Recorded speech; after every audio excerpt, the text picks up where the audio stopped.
מרגש לשמוע לפני כן בחדר למעלה על כל התפילות ועל כל המיזמים שעשיתם ועל האכפתיות ועל הסולידריות עם עם ישראל. C'était très émouvant là-haut d'entendre tout ce que vous avez fait pour le peuple d'Israël et tout ce que vous avez, toutes les prières et comment vous avez accompagné les familles et la solidarité que vous avez témoignée. זה מחמם את הלב בעיקר לנוכח התקופה המאוד מאוד לא פשוטה שיהודים עוברים ברחבי העולם. Ça réchauffe le cœur, surtout dans ce contexte très difficile que traversent les Juifs dans le monde.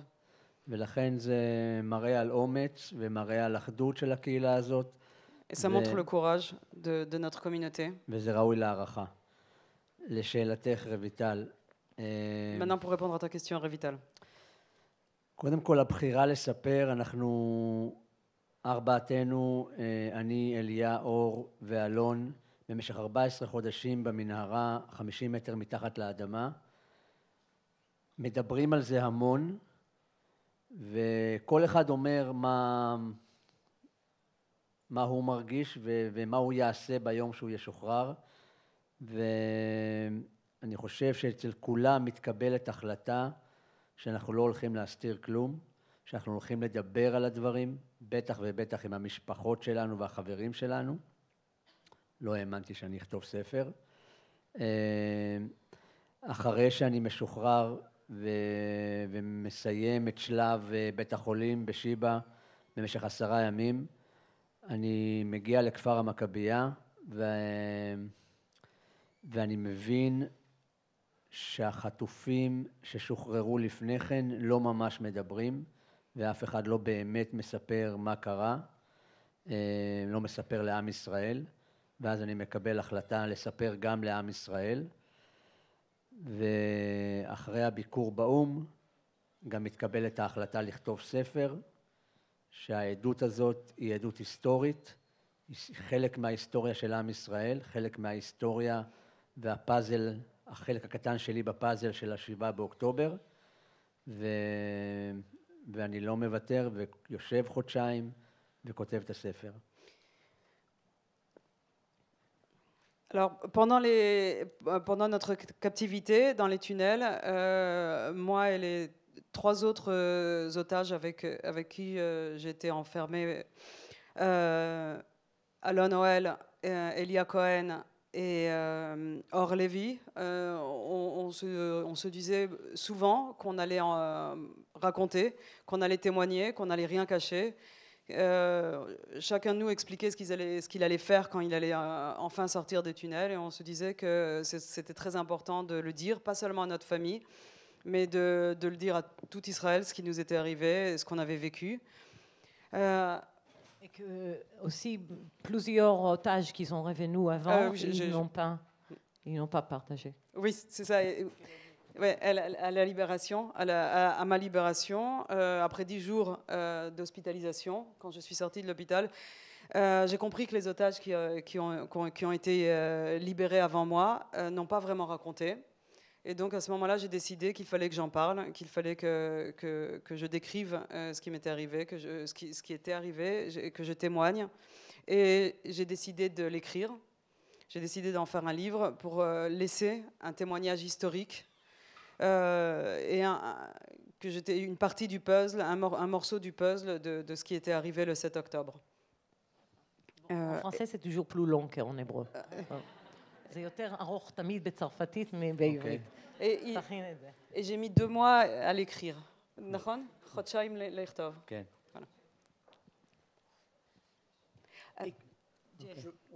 Alors, moi, j'ai dévoré ce livre.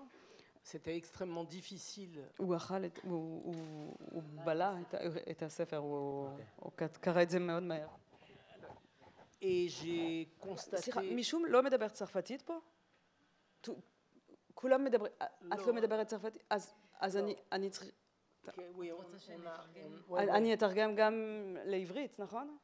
לא רק לך. אוקיי. בכל מקרה צריך לתרגם לי, אז לא משנה. זהו.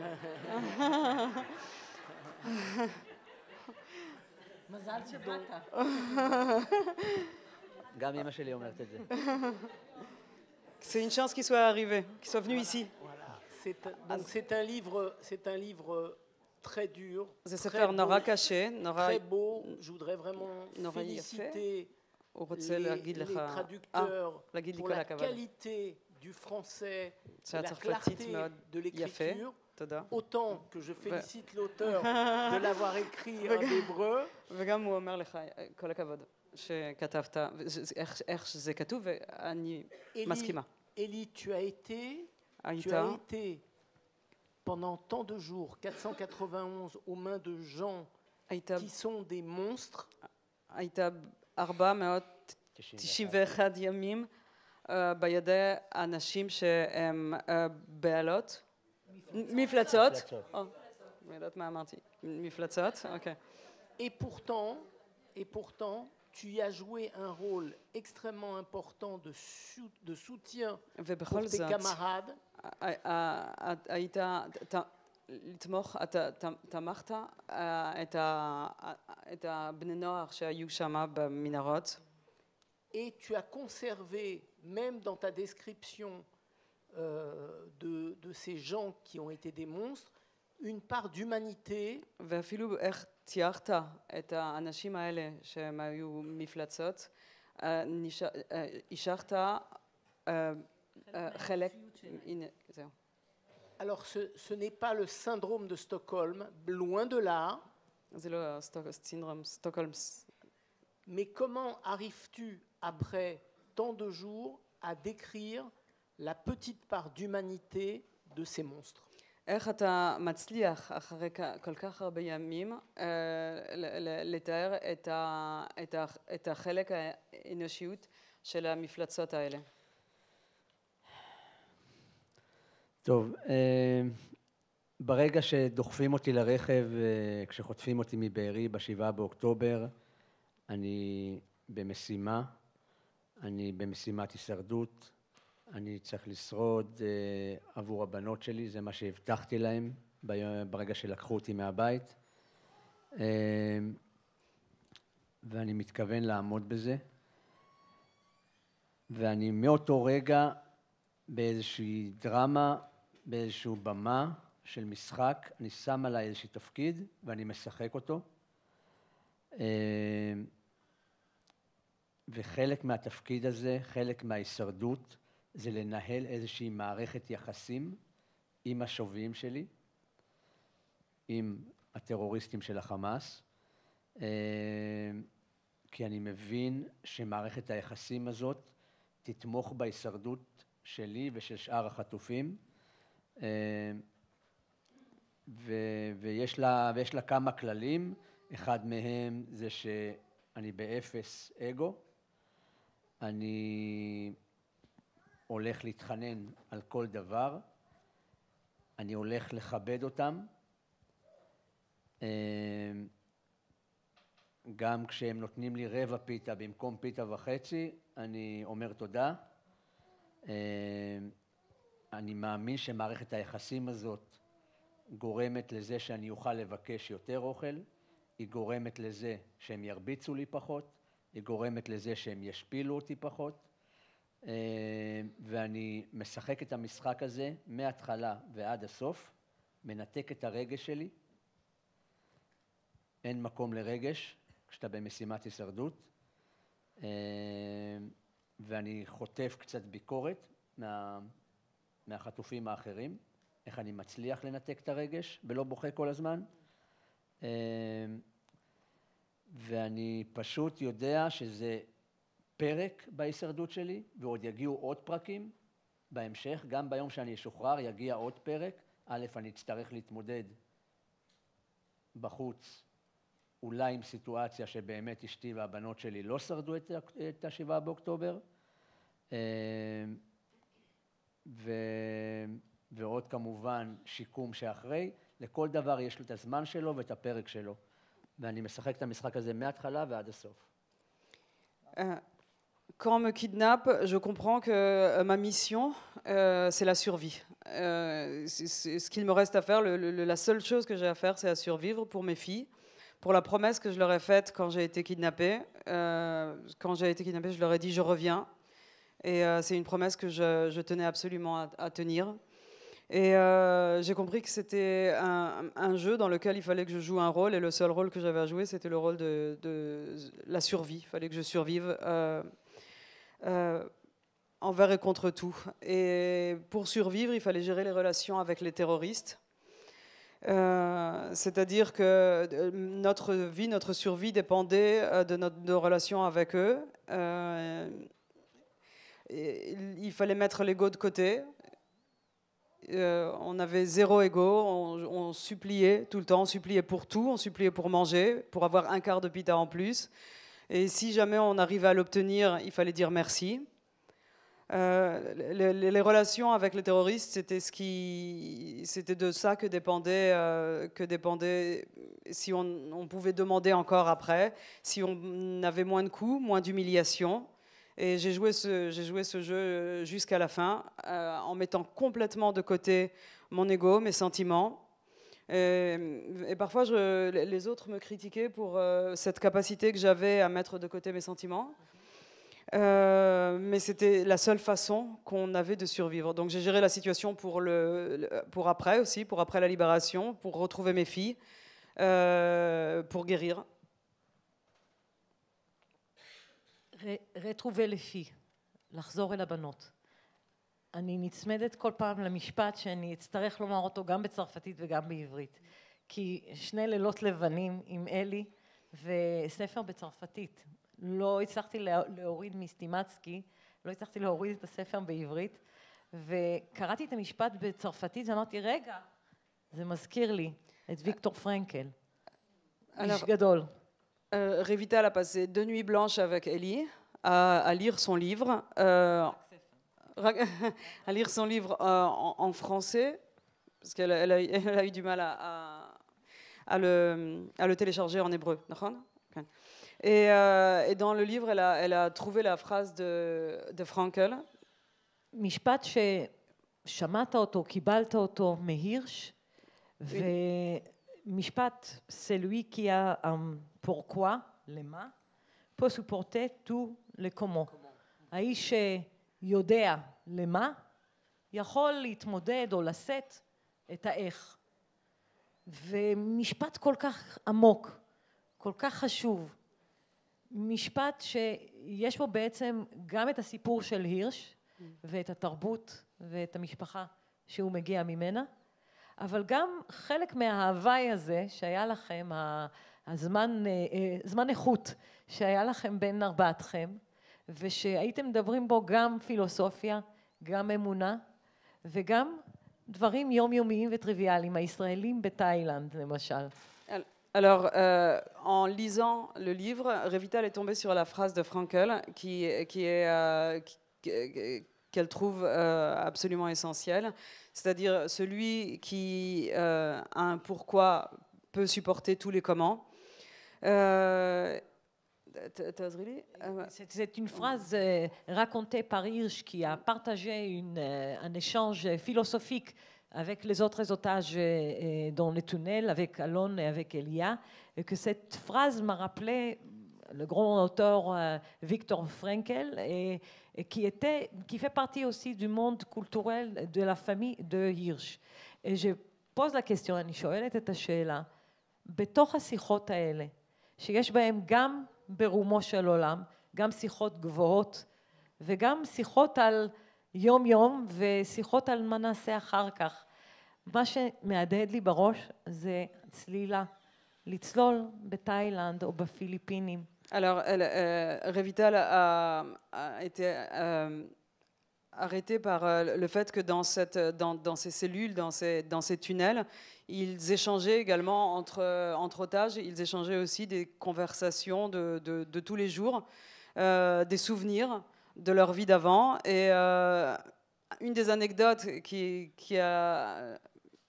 a intéressé, qui a amusé Révital, c'était la plongée. Il raconte comment il a fait de la plongée en Thaïlande avec un ami, עם חבר, אני חושבת, נכון? רגע מתוק, אולי אתה יכול לשתף אותנו בכמה רגעים כאלה. Est-ce que tu pourrais nous parler de certains des moments comme ça que vous avez partagés avec les autres otages? ביום ה-52, מאז 7 באוקטובר, זה היום שבו אנחנו יורדים למנהרות. זה 27 לנובמבר 23. אנחנו בערב יורדים למנהרה, ושם אני פוגש למעשה, מאותו רגע אנחנו 6, זאת אומרת אני ועוד 6 ישראלים, 6 צעירים חטופים מהנובה, מפסטיבל הנובה. אני פוגש את אלמוג סרוסי, שמגיע אל היום לפני כן. אנחנו פוגשים את הירש ואת אורי, ואחרי זה אנחנו פוגשים את אלון, אליה ואור. ואנחנו 3 ימים ראשונים ביחד, כל השבעה. פתאום מדברים עברית, פתאום שייכות, פתאום יש הרגשה מאוד מאוד אופטימית שאפשר לשרוד ביחד. ומאותו רגע רק מספרים אחד לשני, כי כל אחד הגיע מבית אחר. 52 יום כל אחד היה מפוזר למעלה בבתים אחרים של משפחות פלסטיניות, ויש המון זמן לדבר. זה מה שאתה עושה ביום שלך, חוץ מלהתפלל ולהתאמן קצת ולאכול מדי פעם כשיש אוכל. אתה מדבר עם כולם, וקודם כל מדברים על המשפחה שהשארנו מאחור, ושהם הכי חשובים עבורנו, ועבורם אנחנו שורדים. ואז אורי אומר להירש, תגיד להם את המשפט מהספר של ויקטור פרנקל שקראת אותו, ואז הוא אומר לנו את המשפט הזה, והמשפט הזה מסדר לכולם את ההתנהגות שלהם, כי הוא נותן פשוט מילים להתנהגות. וכולם רוצים לחזור הביתה, כולם יודעים למה הם שורדים, אבל לאף אחד לא היה את המשפט הזה ככה בצורה מאוד מאוד מסודרת, וזה עושה לנו שכל. ואת המשפט הזה אנחנו מזכירים אחד לשני במשך 14 חודשים יום יום. לצערנו, אורי, הירש ואלמוג מועברים אחרי 3 ימים למנהרה אחרת, אחרי שמספרים להם שהם הולכים הביתה. והם במשך 10 חודשים שם, ורק אחרי זה הם נרצחים עם עוד 3 חטופים ישראלים. ואני, אור, אליה ואלון, למעשה 14 חודשים אחרי זה במנהרות, יום יום מדברים על הכל, כמו שאת אומרת, מדברים על הכל, על הדברים שברומו של עולם ועל הדברים הכי פשוטים, וחלק מזה באמת זה מה עושים אחרי זה, ואיך עושים דברים ביחד, וככה מעבירים את הזמן. ואני שמח מאוד שאלון לפני כ3 שבועות כבר חזר בריא ושלם, ואני יכול לעשות איתו את כל מה שהבטחתי, ואין מאושר ממני.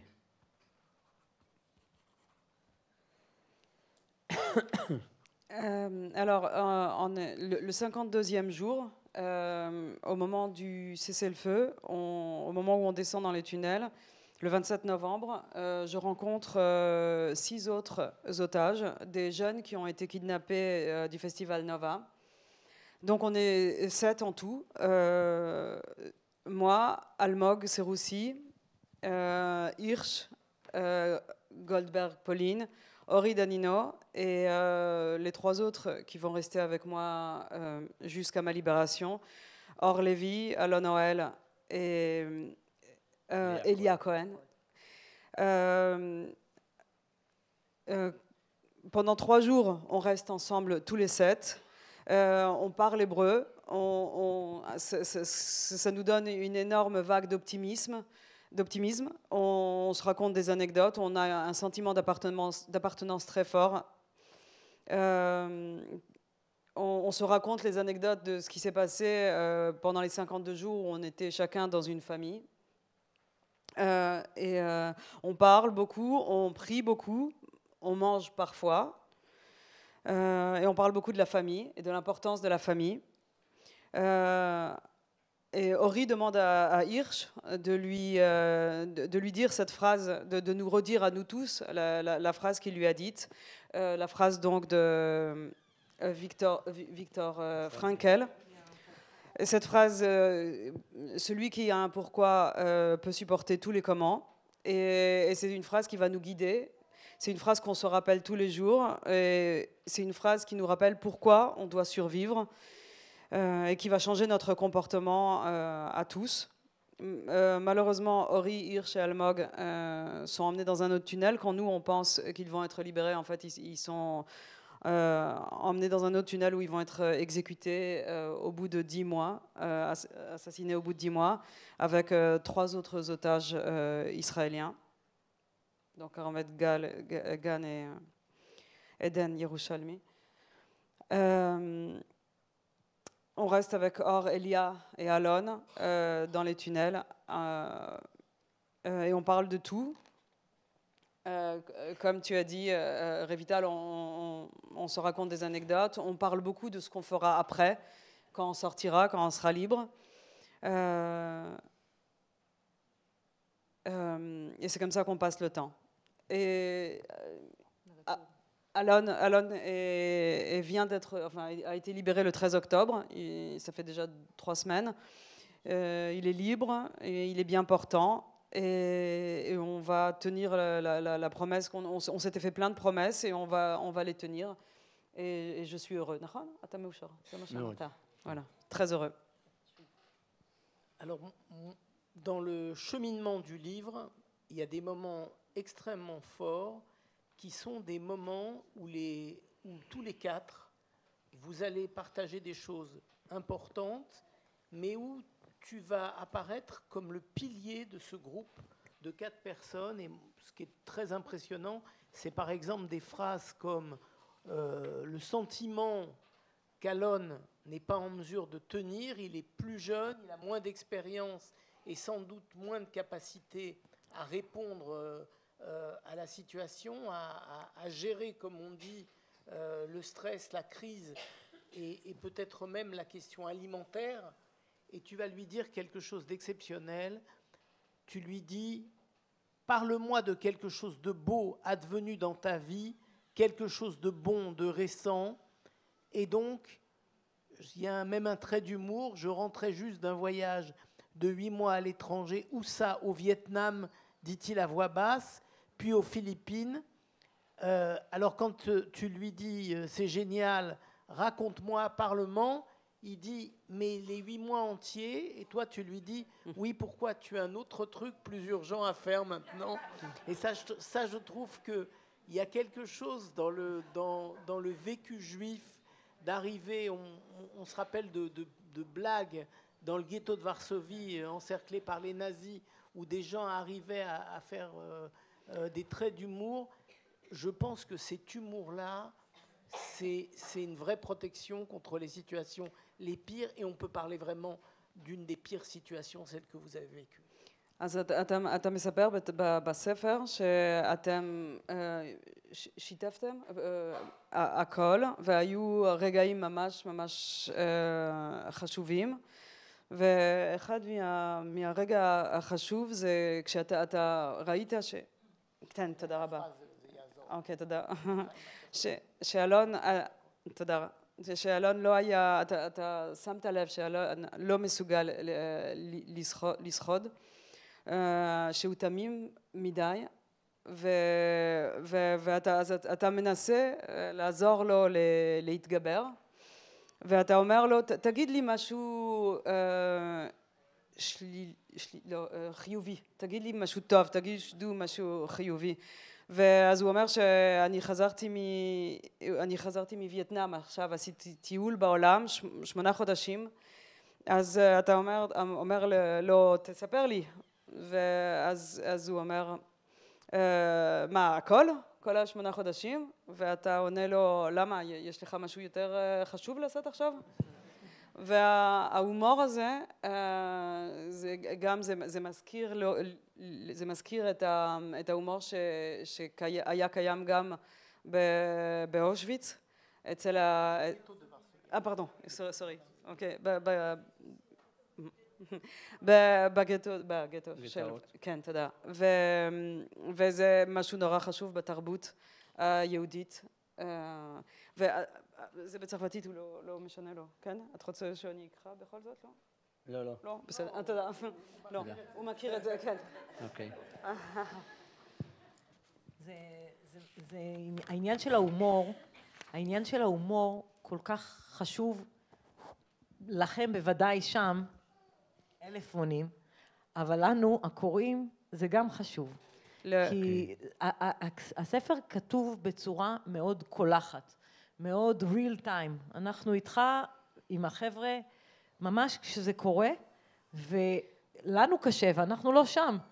אז קודם כל תודה על הרגעים האלה, המתוקים יותר, המחייכים, אבל אני רוצה לקחת את ההומור הזה, ואת המילה השנייה שהשתמשת בה, כשתרגמת, המשפחה. אפשר לדבר איתך על משפחה? Je traduis juste. Donc l'humour, c'est quelque chose de très important aussi pour le lecteur, parce qu'on est descendu avec vous dans les tunnels et c'était quand même une lecture difficile et je voudrais te dire merci pour ces moments pour ces moments d'humour et de ces moments un petit peu plus doux qui ont permis de rendre la lecture plus facile de ces moments insupportables. שנייה, לפני שאת שואלת על משפחה, אני רוצה להתייחס על מה שנאמר פה. אז קודם כל, מבחינת כתיבת הספר, אני חושב שזו הייתה המטרה העיקרית שהגדרתי, זה שאני רוצה לכתוב מהמקום שבו הקורא יוכל להיכנס ולראות בעיניים שלי ולחוות איתי את המנהרות ולנסות כמה שיותר לקחת אותו לתוך החוויה עצמה. ואותם רגעים שאתם צוחקים אולי בספר והם רגעים יותר כלילים, זה למעשה מה שקורה שם, לפעמים ממש ממש בכוונה, כדי לשמור על האנושיות, אבל בכלל החיים שלנו שם, ביום מסתיימת הפסקת האש הראשונה, 30 לנובמבר זה היום האחרון, ב1 לדצמבר חוזרים להילחם. אני מודיע לכולם שמעכשיו זה הבית שלנו, אין לנו מה לחכות יותר שישחררו אותנו, זה לא עובד שכל יום מתעוררים ושואלים למה לא משחררים אותנו היום, מעכשיו יש לנו רוטינה כדי לשמור על השפיות שלנו, וברוטינה הזאת אנחנו עושים הכל כדי להעביר את הזמן, אנחנו מתפללים, אנחנו מתאמנים, ואנחנו מדברים המון, צוחקים, בוכים אם צריך, מספרים הכל, לפעמים רגעים מאוד ארוכים של איזשהו חשבון נפש עם עצמך, כמה רגעים שקטים, לפעמים זה שיחה יותר שקטה בין 2 ולא בין כל 4, וככה עוברים הימים, ויש בזמן השבי, יש הכל, יש המון המון רגעים איומים, מצמררים, גיהנום ממש, אבל אנחנו דואגים גם שיהיו רגעים של שפיות, כמו שאמרתי, הרבה מאוד, זה מתוך בחירה שאנחנו עושים, שוב פעם הבחירה, כדי להראות לכולם שיש גם הרבה מאוד נקודות אור, שרק צריך למצוא אותם ביום, ולפעמים הנקודות האלה מסתתרות עמוק עמוק בפנים אצלך, לא צריך לחפש אותם בחוץ. Alors, mon but, quand j'ai écrit ce livre, c'était d'emmener le lecteur avec moi, de lui montrer mon expérience selon mon point de vue et de l'accompagner dans ces moments plus légers qui ont en effet existé. Il y avait des moments aussi comme ça où exprès on essayait de mettre de l'humour pour garder notre humanité. Et après le premier cessez-le-feu, j'ai dit à mes 3 camarades, j'ai dit que c'était ici notre maison, que pour l'instant c'était comme ça, on devait supporter ça sans pleurer sur notre sort, sans s'apitoyer sur nous-mêmes. Alors on passait notre temps à prier, à faire du sport, זה מה שאמרת, נכון? Ouais, מתאמנים, נכון. À faire du sport, à pleurer parfois, à parler beaucoup, à rire. On avait des moments aussi de silence, des moments d'introspection. Parfois on parlait à 2, parfois on parlait à 4. Et dans cette captivité où il y avait des moments où c'était l'horreur, où c'était l'enfer, on avait aussi des moments d'échange, des moments de partage. Et il fallait choisir la lumière partout où on pouvait la trouver.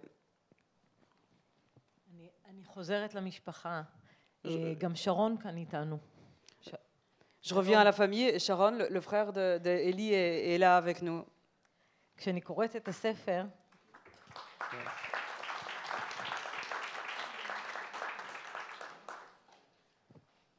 אני מתגעגעת למשפחה. Quand je lis ce livre, ma famille me manque. אתה מדבר על משפחה, בוודאי על המשפחה שלך, על ליאן, על נויה, על יעל, זיכרונן לברכה, על יוסי. אתה מדבר על שרון, על אסנת, על אימא, הרבה, על הילה. אבל אתה מדבר על עוד משפחות. קודם כל, משפחת המנהרה, משפחה חדשה, שבה באופן טבעי, אתה בגיל מסוים יכול להיות אבא של החבר'ה ששם, ולוקח גם תפקיד מאוד אבאי. אבל אתה מדבר גם על המשפחות של השובים. המשפחה, לפני שירדתם למנהרה, אבו אחמד והילדים שלו, אני מתחברת לקטן כמובן. כשנכנסים למנהרה, גם השובים האכזריים ביותר, ברגע שהם מתקשרים הביתה, פתאום הקול שלהם מתרכך, ואתה מספר לנו את זה, לתת להם את המקום הזה של בני אנוש, ולא רק שובים אכזריים ואנשים אכזריים. אני מנסה לחשוב, ואני חושבת שזאת שאלה שאנחנו, היא בחיים שלנו מיום לידתנו במזרח התיכון. ואולי אתה רוצה לשתף אותנו במחשבות שלך. היית שם, ראית אותם, פגשת את הגרוע ביותר שאפשר לפגוש במצב של מלחמה. יכול להיות שאנחנו יכולים להרשות לעצמנו לקוות שהמקום האנושי של האנשים האלה יתפוס את המקום הראשון, שיהיה חשוב להם יותר הילדים שלהם והמשפחות שלהם מלהרוג אותנו. רגע, אני צריכה לתרגם. Ok. Tu parles, tu parles beaucoup, tu parles de la famille, beaucoup de Liane, ta femme, de Yael, de Noya, tes filles, de ta maman aussi, de Yossi. Tu parles aussi des familles. Dans le tunnel, tu étais un peu l'image paternelle pour ces jeunes qui étaient enfermés avec toi. Tu parles de la famille des Palestiniens dans lesquels tu as été enfermé les 52 premiers jours. Le papa, Abu Ahmed. Voilà, Abu Ahmed. Et dans les tunnels aussi, les terroristes, parfois ils appelaient leur famille et la maison et tout d'un coup leur voix s'adoucissait. Et donc tu as choisi de les décrire avec humanité, de leur laisser leur part d'humanité. Et j'aimerais que tu nous expliques ton opinion. Toi qui as rencontré le pire, est-ce que tu espères que l'humanité des Palestiniens gagnera et qu'ils préféreront leurs enfants plutôt que de nous détester? Ils préféreront aimer leurs enfants plutôt que de nous détester. אז נכון שאני ראיתי את הצד השני רגע אחד ביום יום שלו, אל מול המשפחות שלו, כשהוא מדבר איתם בטלפון.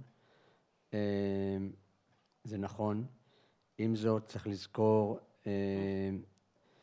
שהג'יהאד הם שטופי מוח בהמון מסרים ג'יהאדיסטים, פונדמנטליסטים, שכנראה לא מאפשרת להם לנהל חיים תקינים ולהעדיף את המשפחות, את החיים של המשפחות שלהם על פני איזשהו מוות הירואי, או מטרה של להשמיד את כל עם ישראל, כי על זה הם מדברים כל הזמן. אותם אנשים שיש להם משפחות ואולי מדברים בצורה כזאת או אחרת עם המשפחות שלהם, אין להם שום בעיה בשנייה אחת לתת לכולנו כדור בראש. הם עשו את זה ב7 לאוקטובר. אם לא הייתה להם הוראה לשמור עלינו, אז הם היו עושים את זה גם במנהרה כמובן. הם היו שמחים לעשות את זה. ככה שאני ידעתי שאני משחק משחק, הם שיחקו את התפקיד שלהם. אני לא רואה שום סיכוי בעולם לשינוי מולם, אלא אם תשתנה ההנהגה, יהיה חינוך מחדש ויעברו לפחות 2 דורות שקטים כדי לראות ניצנים של עם שמסוגל לחיות איתנו בשלום לצידו. Alors en effet, il m'est arrivé de voir l'autre côté, de voir les terroristes parler à leurs enfants avec tendresse, mais là on parle de djihadistes, de fondamentalistes qui ont subi un lavage de cerveau. Pour l'instant, leur famille passe au second plan. Ils n'ont pas la place ni pour la famille ni pour une vie normale. Leur but, c'est de détruire Israël. Ils en parlent tout le temps. Ils ont beau être sympathiques avec leur famille, à la minute où ils raccrochent, ils auraient eu absolument aucun problème à tous nous tuer, à tous nous mettre une balle dans la tête. On l'a vu le 7 octobre. Là, ils ont simplement eu l'ordre de nous garder en vie. C'était un jeu qu'ils jouaient, et donc moi j'ai joué le jeu aussi pour survivre. Je ne vois pas de changement en perspective. Ce qu'il faudrait, c'est revoir toute l'éducation.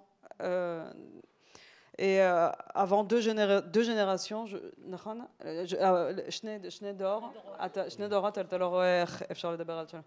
avant 2 générations, je ne vois pas comment on peut parler de paix. Et alors, tu décris ces terroristes. Il y a une galerie de portraits avec des surnoms de ces terroristes. Et 2 choses me paraissent extrêmement frappantes. C'est le changement d'attitude quand ils sont individuellement en relation avec les otages ou quand ils sont en collectivité, bien plus humains à titre individuel que dès lors qu'ils sont tous ensemble, ils deviennent systématiquement très cyniques, agressifs, brutaux.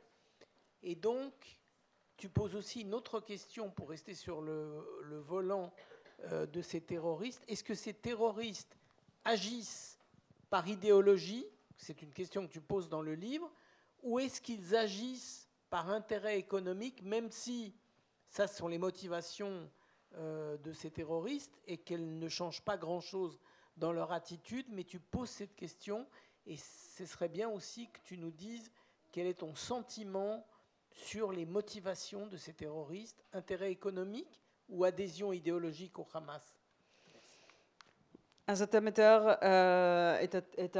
את המחבלים שמה במנהרות, ואתם נותנים להם כינויים. ומה שאתם כולכם שמתם לב, גישה, נכון? ההתנהגות שלהם משתנה כשהם לבד עם החטוף, שהם הרבה יותר אנושים, מאשר כשהם ביחד, שאז הם יותר ציניים, אלימים ואכזרים. והשאלה היא מה אתה חושב, שהמוטיבציה שלהם זה בא מאידיאולוגיה, או זה בא מבעיות כלכליות? אז נתקלנו גם וגם, כאילו ממש אפשר היה לראות מי באמת מאמין במשנה של החמאס, ומי עושה את זה מסיבות כלכליות. חמאס לצערנו שולט גם בברז על הכסף, וככה משכנע לא מעט אנשים שיכלו להיות נורמטיביים להצטרף לארגון,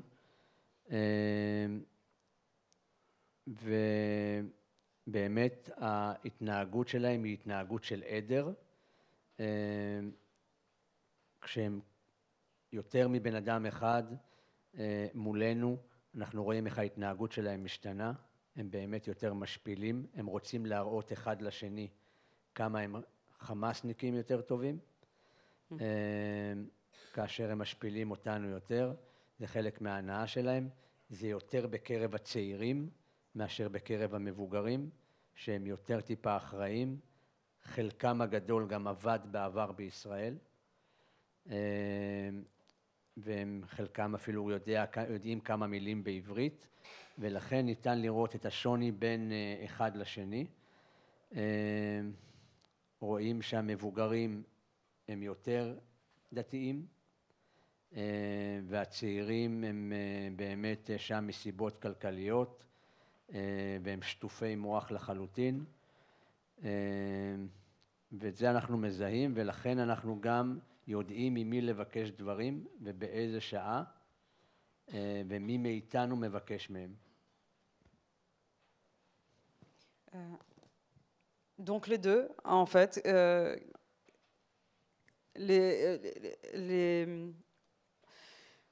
ils sont à la fois motivés par des raisons idéologiques, par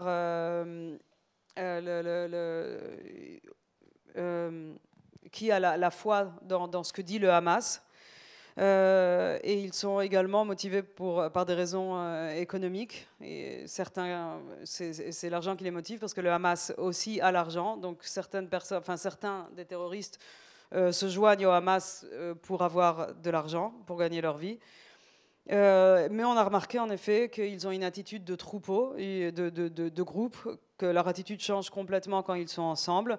Ils sont plus humiliants, plus agressifs, ils prennent plus de plaisir à nous humilier, comme s'ils voulaient montrer qui était le meilleur terroriste.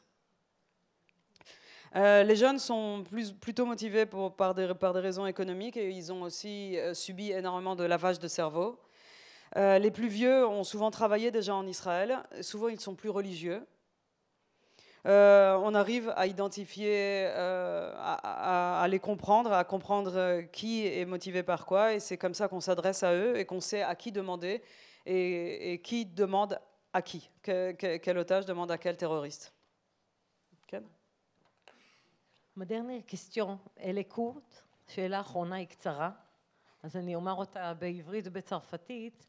חזרת הביתה. אני בפרק האחרון, בהחלטה האחרונה בספר, אחריה מתחיל עולם שלם. Je suis le dernière page de livre, dernière décision dans le livre, et après il y a beaucoup plus à faire. חזרת הביתה, כתבת את הספר, ואני יודעת, je sais bien, שאתה רוצה שהספר הזה יגיע להרבה קוראים, בהרבה שפות. Tu choisis de écrire le livre et puis qu'il sera traduit pour plusieurs langues et qu'il peut arriver pour plusieurs communautés. השאלה שלי פה לנו, היהודים הצרפתים, הישראלים הצרפתים, הצרפתים הישראלים וכל התערובות, question pour nous, la communauté. איזה מסר היית רוצה שניקח אנחנו, כשאנחנו קוראים את הספר הזה? מה היית רוצה לא רק מה שנרגיש, אבל מה שנעשה אחר כך? Qu'est-ce que vous voulez qu'on prend comme un message de ce livre et les choses qui vous attendent, que nous peut-être faire? קודם כל, באמת, שיש לנו את זכות הבחירה על כל דבר בחיים מבחינת התגובה שלנו. בהחלט לא בחרתי להיחטף ולא בחרתי את מה שקרה ב7 לאוקטובר, אבל לאורך 491 יום בחרתי איך להגיב לסיטואציות, בחרתי במה להיאחז, באמונה, בזיכרונות מהבית, בחרתי להישאר בן אדם בתנאים מאוד מאוד קשים, ואני גם בוחר עכשיו להגיד לכם ש50 מטר מתחת לאדמה, כשאתה עושה חשבון נפש עם עצמך, אתה מבין כמה החיים יקרים, כמה החופש שלך הוא דבר שאין לו מחיר, ומה באמת משמעותי עבורך בחיים, ואתה מבין מהר מאוד שזה המשפחה והחברים, כי אתה לא מתגעגע לשום דבר שהוא חומרי, לא לבית שלך, לא למכונית שלך, לא לחשבון בנק שלך, אתה מתגעגע למשפחה וחברים, ואתה אומר, אני רוצה רק עוד דקה איתם. והייתי נותן את כל מה שיש לי ואת כל מה שיש לצרפתים הישראלים, כדי שיהיה לי עוד דקה עם הבנות שלי ואשתי. וזהו, להאריך את החיים וכל דקה בחיים, כי כל יום שעובר ממש לא חוזר. הלוואי שהיינו יכולים לתת לך את הזמן שלנו. Alors, d'abord, ce que j'aimerais dire, c'est qu'on a toujours le choix dans la vie. On a le choix pour tout, dans notre comportement. Bien évidemment, ce qui m'est arrivé le 7 octobre, je ne l'ai pas choisi. Mais j'ai choisi d'avoir la foi, de garder mon humanité, que dans les conditions les plus extrêmes, les plus intolérables, j'ai choisi de cultiver mes souvenirs. Et maintenant, ce que j'aimerais vous dire, c'est que le plus important, même à 50 mètres en dessous du sol, le plus important, c'est la vie. La liberté n'a pas de prix. J'ai compris l'importance de la famille et des amis, parce que quand j'étais là-bas, ce qui me manquait le plus, c'était pas tous mes biens matériels comme ma voiture, ma maison. Ce qui me manquait, c'était ma famille et mes amis. J'aurais tout donné pour avoir une seconde de plus avec eux. Et maintenant, aujourd'hui, je donnerai tout pour avoir une minute de plus avec mes filles et ma femme. מה היה המשפט האחרון? זה היה יפה. אמרתי שכל יום שעובר לא חוזר. Et chaque jour qui passe ne reviendra pas. Alors, il y a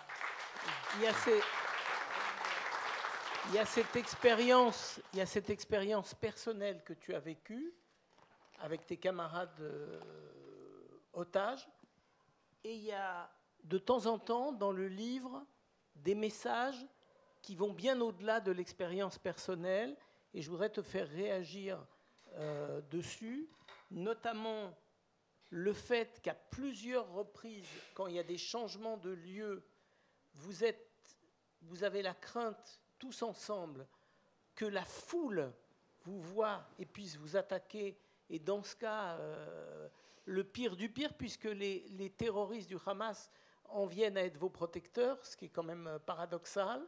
Et donc, tu en parles notamment au moment où tu vas être rendu à la Croix-Rouge par le Hamas, à cette macabre cérémonie organisée par le Hamas, où la foule est totalement excitée et où la crainte est grande que vous puissiez être lynché par cette foule. Ça, c'est la première question générale. Et sur la Croix-Rouge, qui est très important, c'est cette phrase d'Ohad dans la voiture de la Croix-Rouge. Il dit à l'officier de la Croix-Rouge, « Mais dites-moi, vous, la Croix-Rouge, où étiez-vous? Comment ça se fait qu'on ne vous a jamais vu, que vous n'êtes jamais arrivé jusqu'à nous et que vous ne nous avez pas aidés jusqu'à maintenant ?» אז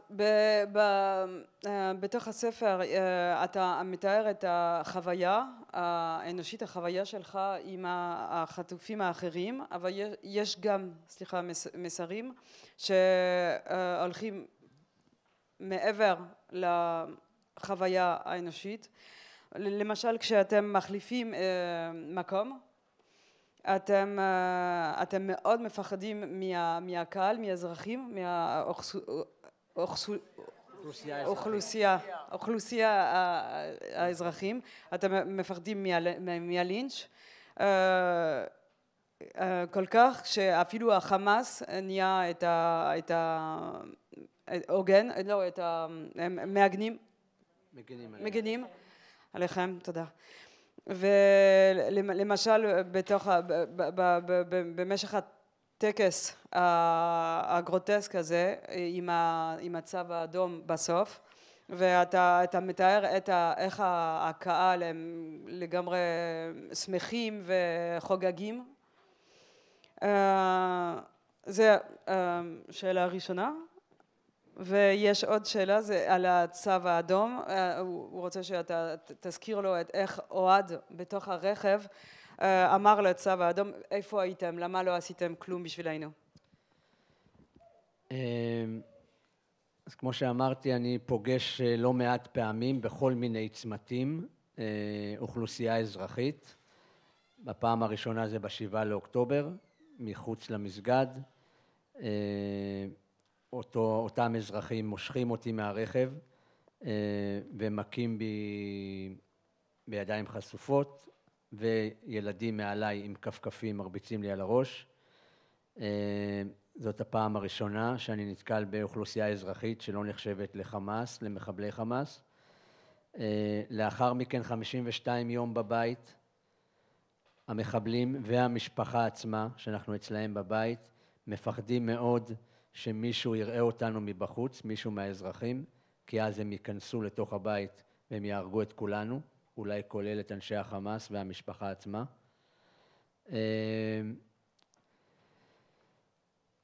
כשאנחנו הולכים ברחובות עזה, מהבית למנהרה וממנהרה למנהרה, כשאנחנו עוברים, אנחנו לפעמים עוברים דרך אזרחים. שוב, מחבלי חמאס, למרות שהם עם נשקים, הם מפחדים מאותם אזרחים שיזהו שאנחנו לא מקומיים. ובאמת ההמונים שנמצאים אל מול הבמה בטקס האחרון, בטקס השחרור, יש המון חיילי חמאס, המון מחבלי חמאס מסביבנו, כדי להגן, ליצור הפרדה בין הקהל לבין הבמה.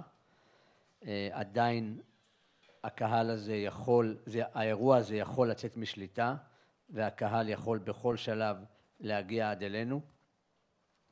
אז זה רגעים מאוד מפחידים, ואז אנחנו נמסרים לידי הצלב האדום, וכשהדלת נסגרת והבחורה מהמושב הקדמי אומרת לנו שעכשיו אנחנו בטוחים,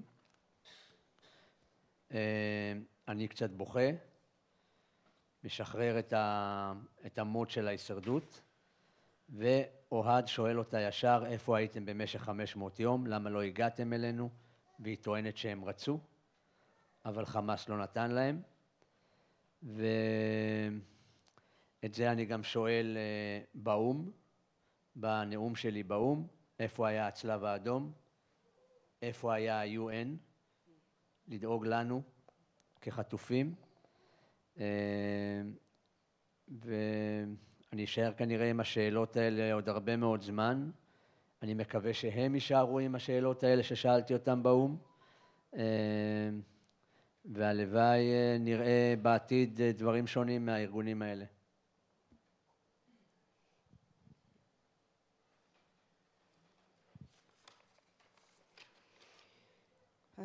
Alors je rencontre à plusieurs reprises la population civile. Tout d'abord le 7 octobre, quand on m'emmène à Gaza, ce sont des civils qui me sortent de la voiture devant la mosquée. Ce sont des civils qui me frappent, des enfants arrivent, ils viennent aussi, ils me frappent aussi avec tout ce qu'ils ont sous la main, leurs chaussures. Devant la mosquée, et ce ne sont pas des terroristes. Les terroristes doivent en effet me protéger. Les terroristes m'emmènent dans la mosquée. Et après 52 jours, quand je quitte la maison, déjà dans la maison, la famille avait peur que les gens dehors voient qu'il y avait des otages à la maison. Et ils cachaient les fenêtres pour qu'on ne nous voit pas de l'extérieur. Parce qu'ils avaient peur qu'ils viennent et qu'ils lynchent ou tuent les otages.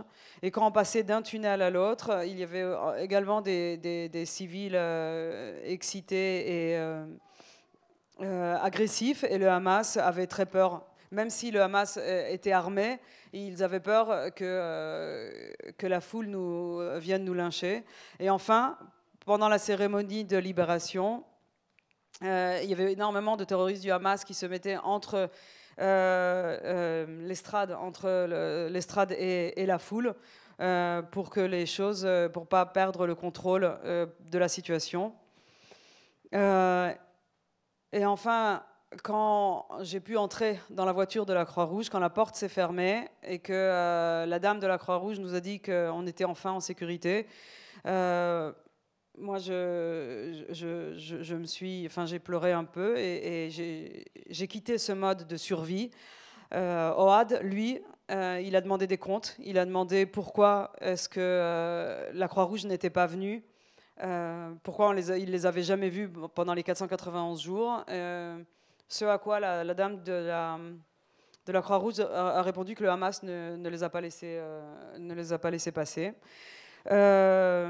Et c'est une des choses que j'ai demandé également. Baoum, c'est l'ONU. Ouais. À l'ONU, il a demandé où était l'ONU, il a demandé où était la Croix-Rouge. C'est des questions qui vont rester sans réponse pendant longtemps. Et il espère que c'est des questions qui vont rester également dans leur tête pendant longtemps. Et que peut-être quand on aura ces réponses, on pourra s'attendre à un avenir meilleur.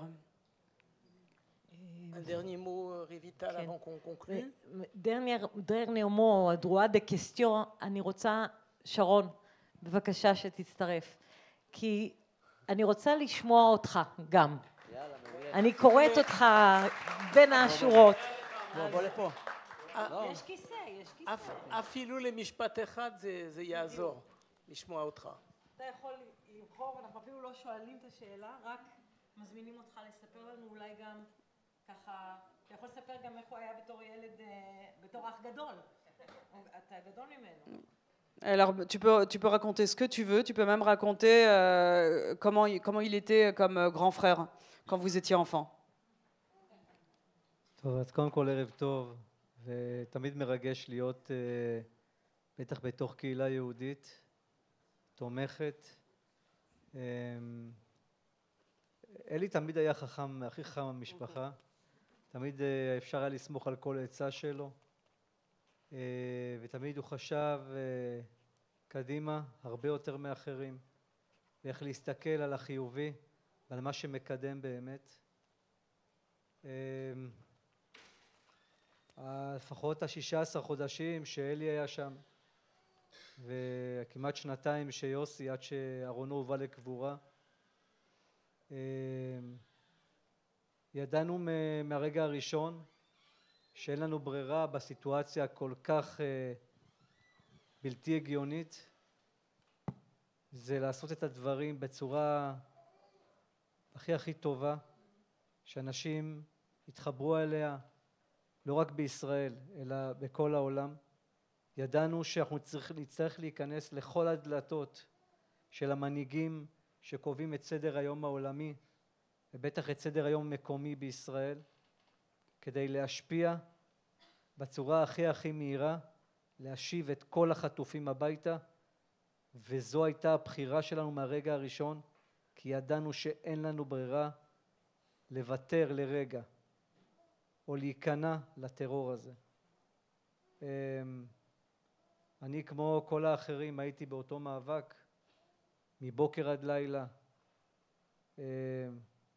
השתדלתי גם לא להתלונן, כי ידעתי מה עוברים באמת החטופים בתוך המנהרות האלה, ובעיקר ידעתי מה עוברים משפחות של חטופים שגם הם בעצם נחטפו באותו יום. אני יכול רק להגיד שללא התמיכה המטורפת הזו, גם בארץ וגם בעולם, מיהודים שבעצם הבינו שאנחנו לב אחד ועם אחד, בלעדיהם לא יכולתי לשרוד לרגע את המאבק הזה. אז אני בערב הזה רק לא תכננתי לדבר, אבל אני אגיד תודה רבה לכם על זה שאתם הייתם בשבילנו כדי להצליח במאבק הזה, ובעזרת השם נשארו לנו עוד 5 ישראלים וזר נוסף שעדיין חטופים בעזה ואסור לשכוח אותם, ואנחנו נהיה במאבק הזה עד שאחרון החטופים יחזור. תודה רבה לכם. Bah oui, c'est toujours très très émouvant pour moi d'être dans la communauté juive. Pour ce qui est de l'enfance, Eli a toujours été le plus intelligent. J'ai toujours été le plus intelligent. Eli était le plus intelligent. Il a toujours su penser, anticiper.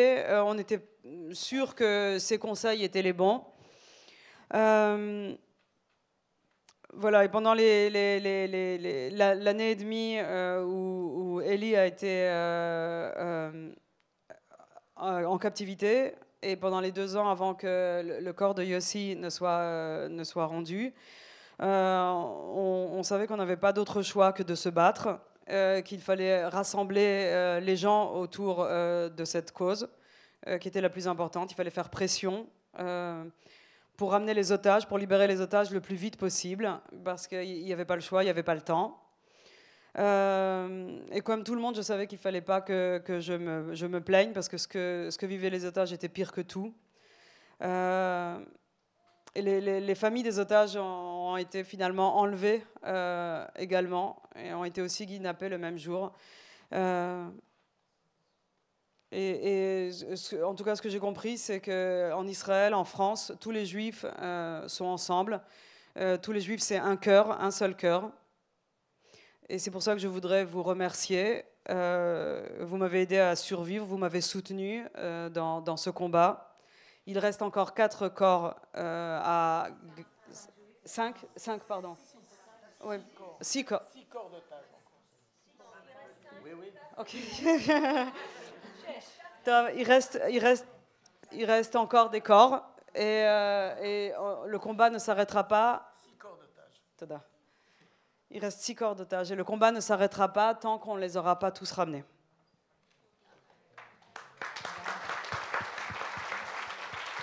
Je voudrais vraiment vous remercier pour ce moment important qu'on a tous passé ensemble. On s'arrête là pour une raison bien simple, c'est que beaucoup d'entre vous ont envie d'acheter le livre et d'avoir une dédicace d'Eli.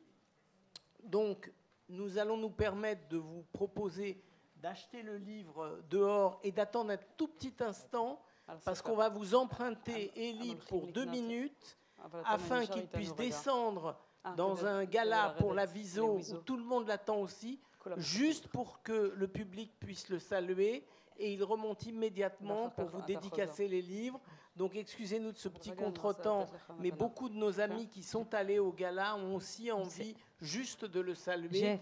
Voilà. Une séquence seulement, et si c'est possible, de déjà dire Toda Rabba, אבל Toda Rabba et Anat על המעבר, le passage. לא קל לספר סיפור, אולי יותר קל לכתוב אותו מלספר אותו. ענת. Merci beaucoup à Anat, absolument. Merci beaucoup. Merci beaucoup à Revital. Et bien sûr, merci beaucoup à Eli et à vous toutes et à vous tous d'avoir été à nos côtés. אני רק רציתי להגיד משהו. וואו, זה משפט שאמרתי טוב, לא נורא. אבל אני רציתי גם להגיד לך תודה על איך אתה כתבת את הספר, ואיך שאתה, כל הכלים שאתה השתמשת בלשחוד במנהרות, אני חושבת שאתה גם שיתפת אותם איתנו בספר, ואיך כתבת אותו, כי זה מאוד עובדתי, זה בלי, אתה לא מנסה לגרום לנו דמעות, זה לא מה שאתה מנסה לעשות, מה שגם נורא מרגש, שאתה לא מחפש שום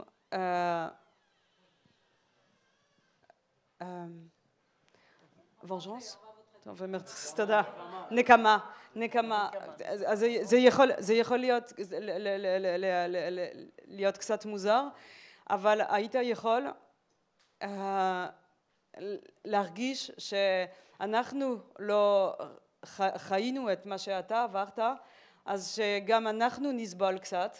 אז אתה היית יכול לכתוב את זה בצורה כזאת קצת קשה, וזה לא מה שעשית, להפך, אתה שמרת עלינו, וזה מה שאני הרגשתי כשאני תרגמתי את הספר, אז אני רוצה להגיד לך תודה על זה, ואני רוצה לתת לך מתנה, אבל זה ממש פשוט, אוקיי? כי j'ai besoin de traduire ça, n'est-ce pas? Kamavan. Ok, alors je voulais le remercier pour la façon, pour le style dans lequel il a écrit ce livre. Moi, j'ai eu le sentiment que tous ces outils qu'il a utilisés pour se protéger, pour protéger lui et les jeunes qui étaient avec lui dans les tunnels, il les a utilisés pour écrire ce livre, parce qu'au lieu de nous tirer les larmes, il a écrit de façon très factuelle, qui, moi, m'a protégé quand je l'ai traduit, et je ne sais pas, peut-être vous avez ressenti la même chose, qui nous a protégés quand on l'a lu. Et Anat va lui remettre un petit cadeau. כי זה... כשאתה מדבר על ספר שהגן עליכם, כמו היה אמונה, שהיה מאוד חשוב, והתפללתם, vous avez beaucoup, la foi vous a énormément aidé, vous avez beaucoup prié, וגם קראתם, אתה לא, כי לא היו לך משקפיים, vous avez également lu, pas toi parce que tu n'avais pas tes lunettes, והספר שאתם קראתם, שהירש נתן לכם לפני שהוא הלך, le livre que vous avez lu, que הירש vous a donné avant de partir, במקרה זה סדרה שאני תרגמתי לצרפתית. Par hasard, c'est une série de Lee Bardugo que j'ai traduite en français. Et donc, je voulais donner à Ellie... C'est géant, c'est une histoire géante. Je voulais donner à Ellie le tome, le livre le plus réussi de cette série. Alors, ce n'est pas celui qu'ils avaient dans les tunnels. הספר הכי מוצלח בסדרה, שקוראים לה גרישה ורס, של לי ברדוגו, הכי מוצלח, זה מה שאני תרגמתי ראשון, קוראים לזה Six of Crows, וזהו, ואני רציתי לתת לך את זה, אבל זה בגרסה אנגלית, זה לא התרגום שלי, כי אני רוצה שאתה תקרא את זה. כן, זהו, פעם הבאה כשאתה תחזור, ואני יכולה אפילו לחתום לך, אפילו שאני לא לי ברדוגו, אם אתה רוצה. בכיף, בכיף, תודה רבה, תודה לך. Merci beaucoup, merci. Merci, monsieur le ministre, de votre présence. תודה.